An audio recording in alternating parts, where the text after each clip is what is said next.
ඇයි මම ආවේ? මොකටද ආවේ? අල්ලපු ගෙදර මනුස්සට එක නඩු කියන්න. වයසට ගිහලා වැරෑලි වෙලා පණුව ගහලා මැරිලා යන කාන්තාවගේ ස්වාමියා වෙන්න. සසරේ හැමදාම ඉපදිලා සසර යන අසත්පුරුෂ දරුවෝ මගේ දරුවෝ කියලා ඊයක් වෙන්න. එහෙම නැත්නම් කවුදෝ ලියපු පොත් ටික පාඩම් කරලා විභාගෙ ලියලා නමට පිටිපස්සෙන් ඉංග්‍රීසි අකුරු ටිකක් දාගෙන මම අසෝලා මෙසෝලා කියලා මාන්නේ වඩන්න. මොකටද මං ආවේ? ඉවේ ඉන්න වැඩ පොලේ ඉන්න විශ්‍රාම යනකම් පඩියට යටත් වෙලා වහලෙක් විදියට ඉන්න. මොකටද මං ආවේ?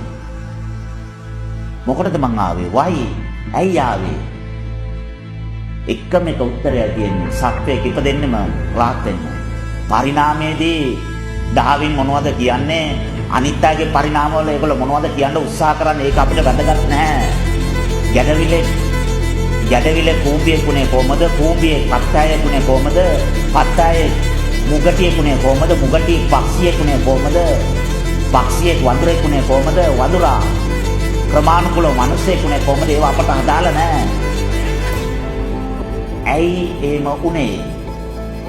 එහෙනම් ඒගොල්ලන්ට ඒ කියන භවවල මොකද්ද බැරි දෙයක් තියනවලු. ඒක කරගන්න තමයි මේ මිනිස්යා කියන தත්ත්වයට විශ්වයේ පරිණාමය ගෙනාවේ. විශ්වයට පරිණාමයක් අවශ්‍ය වුණා. මිනිස්යාට අවශ්‍ය වුණේ නැහැ.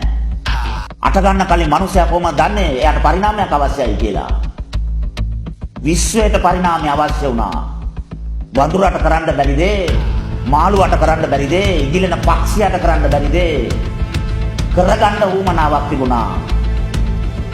ඒ කිසිම සත්වයකට කළ නොහැකි දෙයක් කරන්න පුළුවන් ඇතියාව ඇති සත්වයේ වීමේ අවශ්‍යතාවය විශ්වයට තිබුණා. එක සත්ව කුලයකටවත් ප්‍රජාවකටවත් හිතන්නවත් බැරි දෙයක් හිතන්න පුළුවන් භවයක අවශ්‍යතාවය තිබුණා. ඒ භවය තමයි මිනිසත් භවය.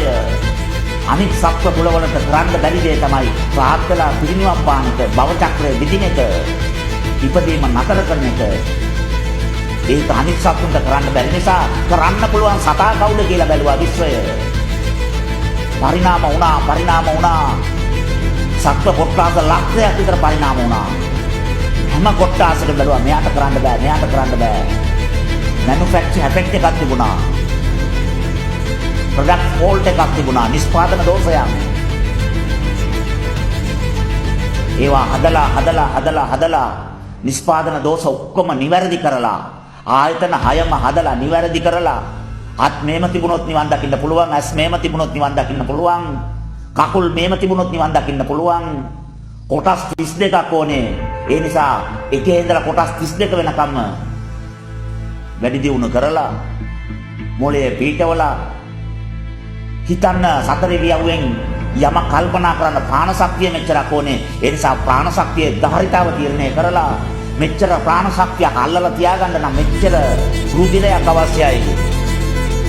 ආපෝ ධාතුව මෙච්චරක් අවශ්‍යයි කයේ. ඒක තීරණය කරලා මෙච්චර ලේ ප්‍රමාණයක් කයට ස්ථිර වශයෙන් තීරණය කරලා ඒකට අදාළ ප්‍රාණ ශක්තිය තීරණය කරලා පාලනය කරන්න පුළුවන් මොලයක් දීලා ඒවට අදාළ ඉන්ද්‍රියන් දීලා ඉන්ද්‍රිය පාලනය කරන්න වෙනම හෝමෝන් නිර්මාණය කරලා දැන් විශ්වයේ ප්‍රමාණිකූලව